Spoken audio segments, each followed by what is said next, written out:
The Xumo Box or Xumo Play is a streaming device offering free access to content. Network issues like connectivity drops or slow speeds are common. Resetting your network is straightforward through the Xumo's settings.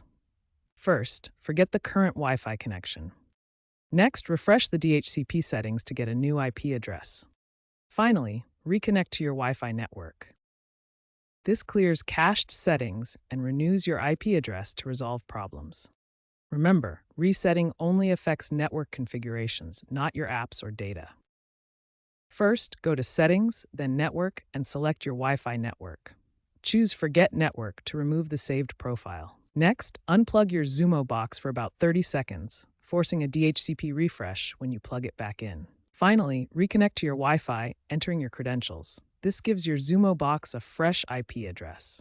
If using Ethernet, simply unplug and replug the cable to force DHCP renewal.